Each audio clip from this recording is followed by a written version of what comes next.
নমস্কার, কেমন আছেন সবাই? আমি সঞ্জীব আর আমি রঞ্জনা। আমাদের চ্যানেলে আপনাদের সকলকে জানাই স্বাগত। স্বাগতম। পুরুলিয়া ভ্রমণের আজ আমাদের শেষ দিন।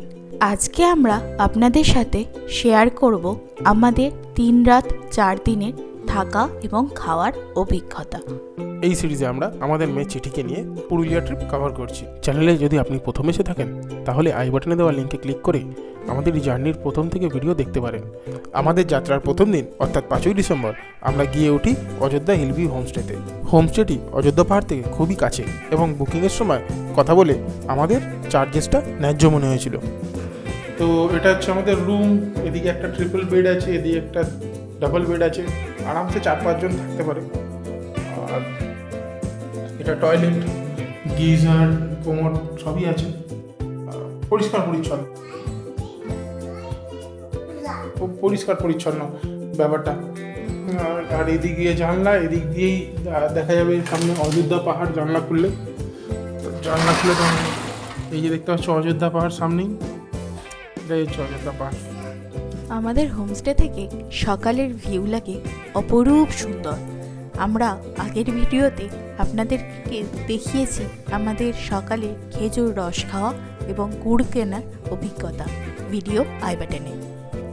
খাবার দিয়ে গেছে, মেনুতে আছে হচ্ছে ভাত, ডাল, আলু পোস্ত, তারপর চিকেন আর আলু ভাজা আর লঙ্কা পেঁয়াজ এক্সট্রা। তো এদের সাথে যখন আমরা বুকিং করেছিলাম, আমাদের তো থাকা খাবার বুকিং করেছি আমরা। তো ব্যাপারটা হচ্ছে মানে আমার আর রিয়ার খালি পেমেন্ট নিচে থাকার, ওই মেয়ের ফ্রি।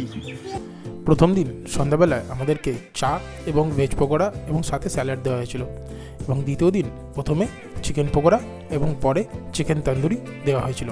চিকেন তন্দুরিটা কিন্তু প্যাকেজে ইনক্লুড ছিল না, এর জন্য আমি আলাদা করে পে করেছিলাম। যেটা বলছিলাম যে আমাদের 1,500 টাকা করে নিয়েছে রোজ মাথা পিছু, মানে রোজ আমাদের 3,000 টাকা করে পড়ছে ওই থাকা খাওয়া। এবার একটা হোমস্টে হিসাবে ঠিকঠাক। কিছু ড্রব্যাকস আমার লেগেছে, আমি আগে কোনোদিন হোমস্টেতে থাকিনি, এটা আমার প্রথম হোমস্টেতে থাকা। আমি বেসিক্যালি হোটেলেই থেকেছি, এই জন্যই বুক করা। তো যেটা আমার মনে হয়েছে, প্রথম কথা হচ্ছে বাথরুমে শাওয়ার আছে, গরম জল ঠান্ডা জলের কল আছে, কিন্তু শাওয়ারে গরম জল আসে না। অসুবিধা হয়নি, কিন্তু মানে এটা ভালো হতে পারতো আর কি, যখন সব কিছু রয়েছে শাওয়ারে গরম জলটা আসতে পারতো। দ্বিতীয় কথা, যেহেতু বাচ্চা আছে সামনে, মানে বাচ্চাদের কোনো অ্যাক্টিভিটি নেই, ঘরে টিভি নেই। হ্যাঁ, আর তৃতীয় কথা যেটা হচ্ছে ইম্পর্টেন্ট, আমরা গাড়ি নিয়ে এসেছি 4 হুইলার। এদের হোটেলের ঠিক বাইরে থাকে। তো 2 দিন ছিল গাড়িতে কোনো সমস্যা হয়নি, কিন্তু প্রথমবার এসে আমার মনে হচ্ছিল যে গাড়িটা যদি অ্যাটলিস্ট ক্যাম্পাসের মধ্যে থাকতো, গেটেড কমিউনিটির মধ্যে, তাহলে কনফিডেন্স পাওয়া যেত। বাকি সব এখানকার স্টাফের বিহেভিয়ার খুব ভালো। যখন যেরকম বলেছি ওরা কোঅপারেট করেছে। ইভেন মানে বাচ্চা নিয়ে সেরকম কোনো অসুবিধা হয় না। বাকি আমার ঠিকই লেগেছে।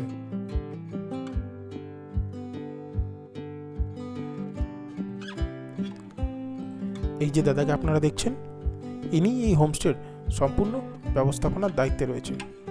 এই 2 দিনেই আমাদের সাথে খুবই বন্ধুত্বপূর্ণ সম্পর্ক গড়ে উঠেছিলেন। আর অযোধ্যা হিলভিউ হোমস্টেতে আমাদের 2 দিনের থাকা খাওয়ার খরচ পড়েছিল 6,300 টাকা। 7ই ডিসেম্বর পুরুলিয়ার ভ্রমণের 3য় দিনে আমরা অযোধ্যা হিলভিউ হোমস্টে থেকে চেক আউট করে চলে গেছিলাম পাঞ্চেত গড়পঞ্চকোটের উদ্দেশ্যে, এবং পাঞ্চেতে আমরা ছিলাম পাঞ্চেত রেসিডেন্সিতে। পাঞ্চেত যাওয়ার পথে আমরা দেখে নিয়েছিলাম বরন্তি লেক এবং জয়চণ্ডী পাহাড়। আপনারা যদি এখনও সে ভিডিও না দেখে থাকেন তাহলে ভিডিওর লিঙ্ক আই বাটনে দেওয়া রইল। ফাইনালি আমরা পৌঁছে গেছি পাঞ্চেত রেসিডেন্সি। আজকের ঠিকানা আমাদের পাঞ্চেত রেসিডেন্সি। পাঞ্চেত রেসিডেন্সিতে আমরা ছিলাম আগমনীতে। এনাদের আরও বিভিন্ন রকমের রুম অ্যাভেলেবেল রয়েছে, আপনারা চাইলে ওনাদের ওয়েবসাইট থেকে দেখে নিতে পারেন। হোটেলে চেক ইন করা মাত্রই আমাদের দেওয়া হয়েছিল ওয়েলকাম ড্রিঙ্ক।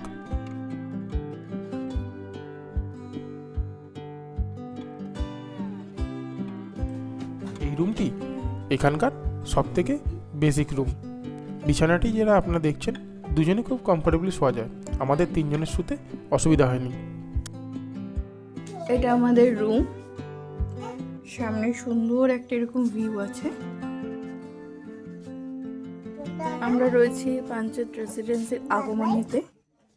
এসো। এই যে রুমে একটা টিভি রয়েছে, বেড রয়েছে এবং টেবিল রয়েছে, চেয়ার রয়েছে, জলের বোতল রয়েছে, চিপস দিয়েছে, ভুজিয়া আছে, ইলেকট্রিক কেটেল আছে,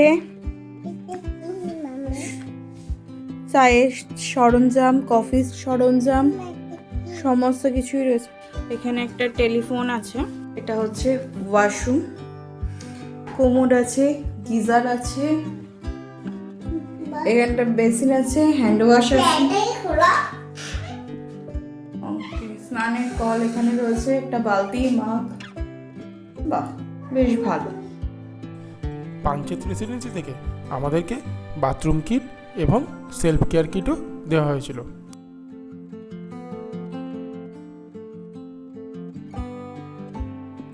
পাঞ্চেত রেসিডেন্সিতে সবার থেকে বেশি খুশি হয়েছিল তিস্তা।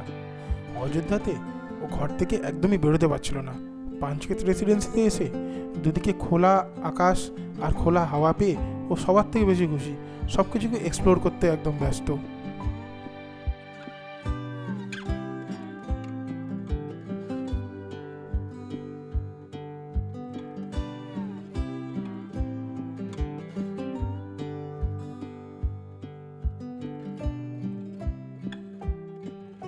আজকে দুপুরে খাওয়ারে হচ্ছে ভাত, এদিকে হচ্ছে ডাল, এদিকে ঝিরিঝিরি আলু ভাজা, সাথে আছে স্যালাড, এখানে আছে ফুলকপি আর সাথে নিচে আমরা মাটন।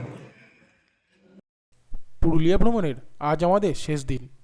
আজ রওনা দেবো বাড়ির উদ্দেশ্যে। গতকাল খাওয়া দাওয়া শেষ করে আমরা বেরিয়ে গেছিলাম গড়পঞ্চকোটের উদ্দেশ্যে। গড়পঞ্চকোট দেখে তারপর আমরা সূর্যাস্ত দেখতে গেছিলাম পাঞ্চেত ড্যামে। আমাদের সেই ভিডিওর লিঙ্ক আই বাটনে দেওয়া রইল, আপনারা চাইলে গিয়ে দেখে আসতে পারেন। গতকালই এখানে ঢোকার সময় লক্ষ্য করেছিলাম এদিকে একটা ওয়াচ টাওয়ার আছে, এখন চলেছি সেই দিকেই সকালবেলা ওয়াচ টাওয়ার থেকে চারিদিকের পরিবেশটা দেখব বলে। ওয়াচ টাওয়ারের থেকে কিন্তু সুন্দর লাগছে, সামনে এটা পাহাড়, পাহাড় পুরো জঙ্গল, জঙ্গলে ঘেরা। এদিকে আর একটা ছোট্ট ওয়াচ টাওয়ার মতন আছে। ওয়াচ টাওয়ার থেকে চারিদিকটা দেখতে লাগছিল অসাধারণ। সকালের শান্ত পরিবেশে পাখির আওয়াজ এবং এই অপূর্ব সৌন্দর্য যেন আমাকে মোহিত করে দিয়েছিল। আর বেশি রেকর্ড করিনি, এখানেই বসছিলাম অনেকক্ষণ। তারপর চলে এলাম ব্রেকফাস্ট করতে। আগের দিন রাতেই ওরা ব্রেকফাস্টের অর্ডার নিয়ে রেখেছিল। অর্ডার মতন ছিল হচ্ছে আলু ফুলকপির চচ্চড়ি, কচুরি এবং সঙ্গে ছিল নলেন গুড়ের রসগোল্লা। ইচ্ছা আছে পরে একদিন এসে মানে একদিন এক্সট্রা স্টে করব, অন্য কোথাও সাইট সিইং করব না। এখানে যা সাইট সিইং করার আমরা অলরেডি 3 দিনে কভার করে ফেলেছি, আর কোনো সাইট সিইং কিছু করার নেই। তো ইচ্ছা আছে এবার এসে এখানে স্টে করব, শুধু রিল্যাক্সেশন মোডে স্টে করব। খাবার দাবার কোয়ান্টিটি অনেকটা, মানে দুজনের তুলনায় আমাদের কাছে মনে হচ্ছে এক্সেস। তো আমরা দুজনে অ্যাকচুয়ালি প্যাকেজে ছিলাম, থাকা খাওয়ার প্যাকেজে। তো মাথা পিছু পড়েছে 2400 টাকা করে। ঠিক আছে, পিছনে মাড হাউসগুলো এলেছে মাড হাউস, ঠিক আছে। এবার আরও যে কারণে আমার একটু ভালো লেগেছে সেটা হচ্ছে তিস্তা এনজয় করছে, এইসব দেখছে। হ্যাঁ, আমাদের তো ওই তিস্তা পেয়েছে হচ্ছে কিডস পার্ক পেয়েছে, আর এসব দেখতে পাচ্ছে, পুকুর পেয়েছে, হ্যাঁ দেখতে। আজকে ব্রেকফাস্টটা জাস্ট অসাধারণ ছিল। গরম গরম কড়াইশুঁটি, কচুরি, আলু ফুলকপি, একটা চচ্চড়ি, সাথে রসগোল্লা, মানে পুরো মানে রসগোল্লাটা আমি এক্সপেক্ট করিনি। কালকে আমি বলেছিলাম যে ফুলকপি ওই কচুরি আর তরকারি দিতে, এবার আমিও এক্সপেক্ট করিনি আলু ফুলকপি চচ্চড়ি দেয় বাড়ির মতো। এবার হওয়ার পরে ও দেখি ওরা ডিম সেদ্ধ নিয়ে এসছে। ডিম সেদ্ধটা আমি বলেছিলাম অ্যাকচুয়ালি, মানে তিস্তা তো থাকে, এবার ডিম সেদ্ধর সাথে কলা দিয়েছে। এবার আমি যখন বললাম এর সাথে যদি একটা রসগোল্লা হতো তাহলে 16 কলা ফুলকপি আছে স্যার, রসগোল্লা এনে দিল, বললো এটা সব ছিলই, আর এগুলো সব ইনক্লুডিং ইন আওয়ার প্যাকেজ। ঠিক আছে, এর জন্য কিছু এক্সট্রা পে করতে হয়নি। ঠিক আছে, মানে এতটাই বেশি হয়ে গেছে আমাদের ব্রেকফাস্ট। এবং খাওয়ার দাওয়ার পোর্শন ব্যানানা নিয়ে যাচ্ছি, এই কলাগুলো নিয়ে নিয়েছি। আর দাঁড়াবো না, মানে এখান থেকে বেরোবো, ঘন্টা চারেকের রাস্তা, বাড়ি ঘন্টা চারেক। এখন বাজে কটা, 9টা মতন বাজে, 9টা 10-15 বাজে, 10টা বাজে। তো সময়েরও জ্ঞান নেই বেসিক্যালি এখানে থাকতে থাকতে, এবার 10টা বাজে।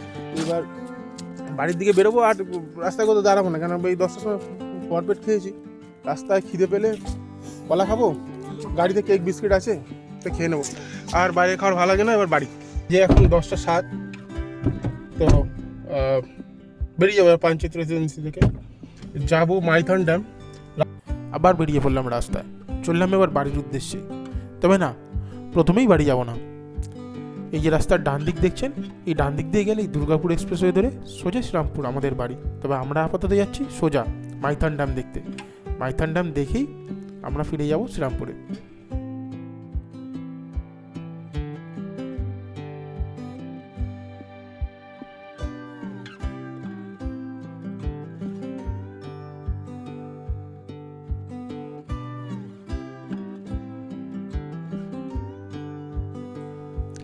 এসে পড়েছি মাইথন ড্যাম।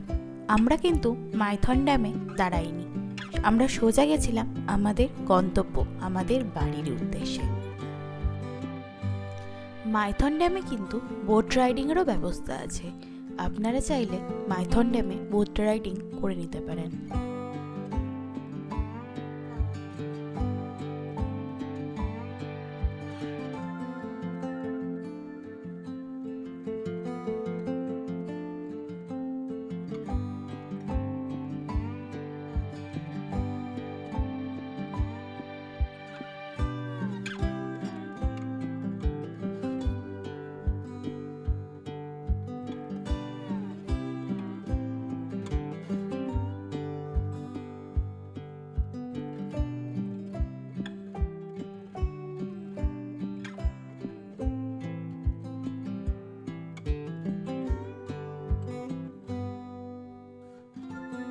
মাইথন ড্যাম দেখে আমরা উঠে পড়েছি দুর্গাপুর এক্সপ্রেসওয়ে, চললাম বাড়ির উদ্দেশ্যে। মাঝে শুধু দাঁড়াবো শক্তিগড়। পুরুলিয়া ভ্রমণে এটা আমাদের প্রথম টোল। এই জার্নিতে আমাদের দিতে হয়েছিল 2টো টোল, মোট 200 টাকা।